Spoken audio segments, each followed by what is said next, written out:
Nothing is there. Please bless the child. నేను ఇక్కడ నుంచి ప్రార్థన చేస్తున్నాను. అంత ప్రోగ్రామ్ అయిపోయింది. 2:30కి నేను బయటకు వచ్చాను. అప్పుడు ఫోన్ కాల్లో ఆయన చెప్పిన విషయం, ఫాదర్ మీకు ఒక గొప్ప సాక్ష్యం చెప్పాలి. డాక్టర్స్ లేజర్స్ క్యాన్సర్ సెల్స్ లోపల ఉన్నదని ఎంఆర్ఐలో వచ్చింది. కానీ వాళ్ళు ఎప్పుడైతే కట్ చేసి ఓపెన్ చేశారో ఆ డాక్టర్ చెప్తున్నాడు, ఎవరు చెప్పారు క్యాన్సర్ ఉందని? బ్లడ్ క్లాట్సే ఉంది, లైట్గా క్లాట్ ఉంది, దాన్ని తీసేస్తే సరిపోతుంది. Praise the Lord. Nothing is there. It's only a small clot. Shadow. He said to me, shadow. Shadow means నీడలాగా. నీడ వస్తుంది పోతుంది కదమ్మా. అట్లా. How is it happening? దేవుడు ఫోన్ కాల్ ద్వారా అక్కడికి వెళ్ళి మాట్లాడుతున్నాడంటే ఇక్కడ మీరు ఉన్నారు కదా, ఎందుకు మీకు చేయరు? నమ్మండి ప్లీజ్. అందుకే ప్రతిరోజు 3 గంటల ప్రార్థనలో నేను మధ్యలో చెప్పిన మాట ఏంటిది? యేసువా నేను నిన్ను నమ్ముచున్నాను.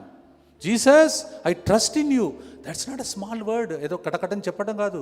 యేసువా నేను నిన్ను నమ్ముచున్నానయ్యా, నేను నన్ను ఎత్తుకుంటావని, నన్ను కౌగలించుకుంటావని, నన్ను ముద్దు ఆడి దీవిస్తావని నేను నమ్మి ఈ స్థలమునకు వస్తున్నానయ్యా. ఇది మా తల్లిగారి ఇల్లు ప్రభు అని మీరు రావట్లేదా? మీకు చేయడా? చివరిగా కుమారుడు అడిగాడంటే డాక్టర్ దగ్గర, డాక్టర్ ఓకే డాక్టర్ ఒక బయాప్సీ, దాన్ని తీసి బయాప్సీ చేస్తామంటే డాక్టర్ తిట్టాడంట. హలో అసలు ఏమీ లేదంటే బయాప్సీ ఎందుకయ్యా అని తిట్టాడంట ఆయన. ఎంతో గొప్ప కార్యం దేవుడు చేస్తున్నాడు చూడండి. చెప్తుంటే నాకు ఒళ్ళంతా పులకరిస్తుంది. మీకు మామూలుగా మీరు కూర్చున్నారు, మీరు మామూలుగా కూర్చున్నారు. దేవుని బిడ్డలు అనారోగ్యంతో ఉండడం ఆయనకి ఇష్టం లేదు.